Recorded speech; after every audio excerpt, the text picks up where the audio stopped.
The mysterious disappearance of a young girl from her bedroom in the dead of night set off a frantic search by the police. As they delved deeper into the case, they encountered a complex web of unexpected twists and turns that defied all expectations. Despite the challenges, the determined detectives persevered and ultimately unraveled the shocking truth about the girl's fate, leaving everyone stunned by the unforeseen outcome. Before moving on, consider subscribing to the channel. That way, you can contribute to the production of more content. Also, don't forget to hit the notification bell so you never miss an upload. Rowan Ford, a bright and spirited girl, entered the world on April 11, 1998 in San Diego, California. Following her parents' separation, she relocated with her mother, Colleen, to Stella, Missouri. Colleen later remarried David, and the couple welcomed a daughter. Rowan found herself a part of a large and loving family, surrounded by 2 sisters and 2 brothers, which created a strong and close-knit bond. Her interests included outdoor activities, drawing, and volunteering at Sunday school to assist other children. This darling little girl radiated joy wherever she went, her infectious happiness drawing everyone's gaze. The Reverend at Stella Baptist Church recalls how every Sunday morning he'd find Rowan perched on the church steps, eager to lend a hand to anyone in need. She was a dedicated member of the church community, participating in Sunday school, Wednesday night team kid activities, and angel food ministries. During the summer, Rowan achieved milestones, mastering swimming and conquering her beloved blue-tinted Blossom Quest bicycle. Her passion for life extended to her favorite color, purple, and her adoration for Hannah Montana, her cherished TV show. Her taste buds danced for joy at the thought of spaghetti, her favorite dish. Rowan's interests were as varied as they were vibrant. She devoured books, especially those featuring cats, and poured her heart into singing, coloring, and drawing. Her classroom teacher described her as the epitome of perfection, an angel among students, a friend to all.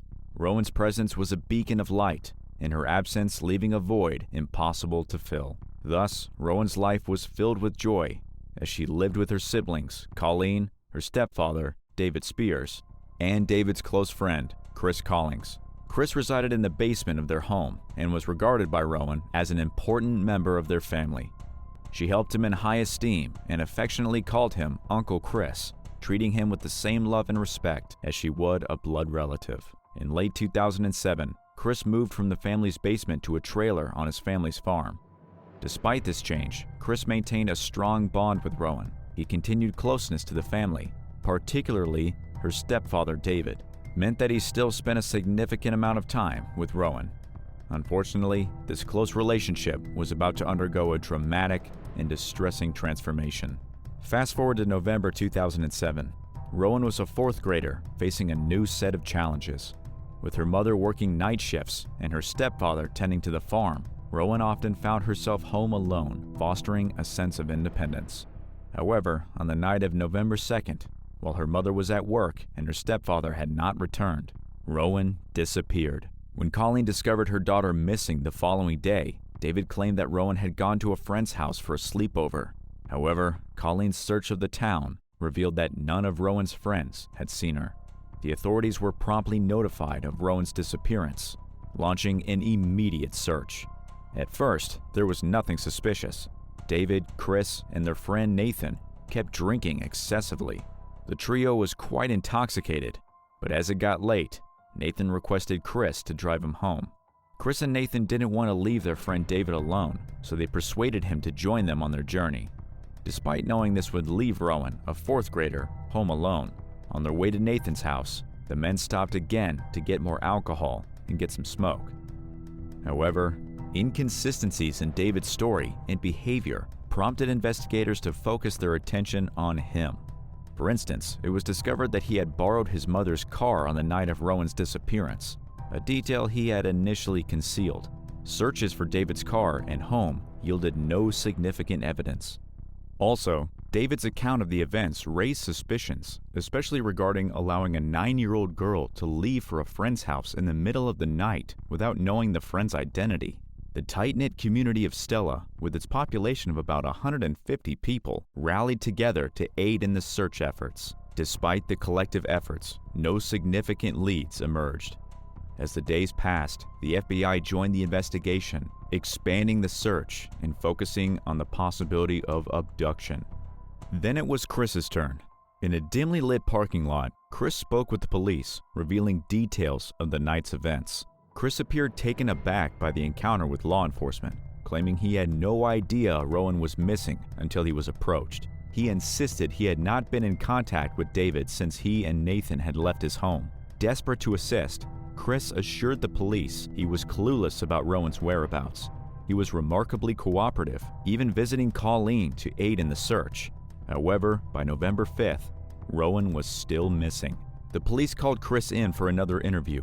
He agreed, driving himself to the sheriff's department to make a statement and review his activities on the night of Rowan's disappearance.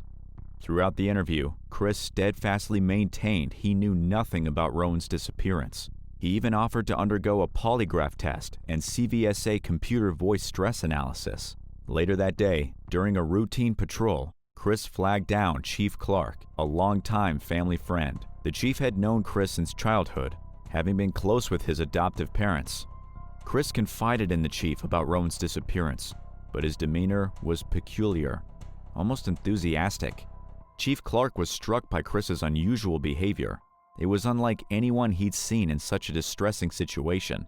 He sensed Chris knew more than what he was letting on. Clark promptly notified the FBI about his conversation with Chris, urging them to continue their discussions in the hope of uncovering more information about Rowan's disappearance. As the investigation progressed, Chris approached Sheriff Clark, expressing doubts about David and offering assistance in uncovering the truth. This turn of events marked a significant shift in the investigation, as Christopher provided valuable information to the FBI, suggesting potential locations where David might have concealed Rowan's body. Newton County Coroner Mark Bridges said that David led him to the location where her body was eventually found the day before the discovery was made. Bridges mentioned he had spent the previous Thursday with David Spears, surveying potential sites where Rowan Ford's body might have been concealed. According to Bridges, the first place they investigated was a sinkhole, known locally as Fox's Hole, where both men peered inside. "I noticed certain items that raised suspicions," Bridges recalled. "At the time, I couldn't determine what they were. David and I discussed it, considering they might have been a blanket or a piece of paper. I haven't reviewed the list of items retrieved from the hole. This past week had been overwhelming for me, and until I review the recorded transcript, our conversations were all recorded. I can't be certain. I had a strong desire to search the cave, and I believe, on some level, David did too. He led me there for some reason," Bridges stated. He recounted that Spears first contacted him on November 3rd, the day Rowan was reported missing, seeking assistance as a former sheriff. On the phone call, Chief Clark's deep voice urged Chris to seek refuge at the station if he'd ever felt in danger. Chris consented, and upon reaching the station, the chief imparted the grim news. Rowan's lifeless body had been unearthed at the bottom of a sinkhole nestled in the heart of the dense forest. Chief Clark, drawing from previous discussions with Chris, harbored suspicions that David was the perpetrator behind Rowan's demise and that Chris was shielding his friend. In an attempt to have a candid conversation around the turmoil at the police department, Chris proposed a drive with Chief Clark. Clark informed other law enforcement about their destination, and the two drove just outside of town. Upon reaching the Muncie Bridge, Chris held out his hands as if to say, "Cuff me." Chris Clark informed him that there was no need for that. "For what I'm about to tell you, you will," Chris responded. That is when the whole truth was revealed. On the night of November 2nd, David, Nathan, and Chris hung out. Chris knew that once David and Nathan left, if he took a shortcut, he could make it back to David's house to grab Rowan without the other men knowing. Once there, he quietly entered Rowan's room while she was sleeping and carried her to his pickup truck. She stayed asleep as he drove back to his trailer.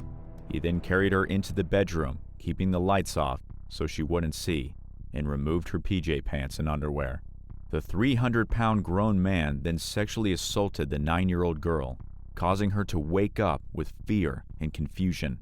Frightened, the child did not know where she was and what was happening, as she couldn't see, and Chris never made a sound. Chris claimed that he wanted to bring Rowan back home, but she was able to see his face and instantly recognize him. It was her Uncle Chris. However, now Chris knew that he was going to be arrested, he decided to get rid of Rowan. She struggled for as long as she could, but eventually, she became still. At this point, Chris was unsure of his next steps. He lifted Rowan's body, placed her in the car, and drove aimlessly while contemplating his next move. Chris drove to Fox Cave, discarded Rowan's body into a nearby 20-foot sinkhole, and attempted to conceal her with leaves, branches, and anything he can find on the forest floor. He returned home, realizing all the incriminating evidence was in plain sight. There was blood on his mattress, the chicken wire he used to strangle the 9-year-old girl, her underwear, and pajamas. He knew he had to eliminate the evidence. He burned everything except the mattress in a small fire, rolled up the mattress with some old carpet, stuffed it in a large drum, and set it ablaze in a barn. Chief Clark was shocked by his admission. During the autopsy, evidence was collected, including biological swabs, blood samples, and the recovery of 2 foreign hairs. The autopsy report stated that it was clear Rowan had been sexually assaulted before her death. Her cause of death was strangulation. She was conscious for about 10 seconds, stopped breathing after 2-3 minutes, and would have been brain dead approximately 12 minutes later. Her body showed signs of decomposition and was covered in minor scrapes, bruises, and injuries inflicted before death. She also had significant facial trauma, likely caused after her death when she was thrown into the sinkhole. Her genital area had been lacerated from front to back, consistent with blunt force trauma, causing significant bleeding and unimaginable pain. David Spears and his friend, Chris Collings, briefly appeared in a Berry County courtroom. As the proceedings began, Spears kept his gaze fixed on the floor, avoiding eye contact with his wife and Rowan's mother, who sat in the front row of the gallery. Despite the gravity of the situation, Colleen remained silent. When questioned by the judge, both defendants spoke quietly, their words barely audible to many in the courtroom. Collings, refusing to testify at his trial, took a defiant stance despite the efforts of his legal team, who didn't present any witnesses, opting instead to rest their case. His confession to local deputies, however, offered a harrowing account of the events that transpired that fateful night, when heavy drinking and drug use led to unspeakable acts. Investigators interviewed David once again. Under the weight of undeniable evidence, he admitted that he and Chris sexually assaulted Rowan together, and he watched him kill her, and the two threw her body away. Surprisingly, Chris denied that David had anything to do with any of the atrocious acts that took place, but David stood by his admission. Additionally, Chris attempted to suppress the statements made during his interviews and any evidence connecting him to the crime. This motion was overruled, and the jury recommended a death sentence. Chris Collings was found guilty and sentenced to death in Missouri. As for David Spears, there was insufficient evidence to charge him alongside Chris for Rowan's murder, resulting in an 11-year prison sentence for Spears. He is most likely free. In April 2024, Missouri Attorney General Andrew Bailey announced that he had filed a motion with the Missouri Supreme Court requesting an execution date for Christopher Collings. It is always hard to understand why people become monsters. There is no justification for such cruelty, and the only hope is that little Rowan's family and friends one day will cope with this tragedy. Thanks for watching. Hit the like button if you enjoyed the video, and feel free to share your opinions on the case in the comments below.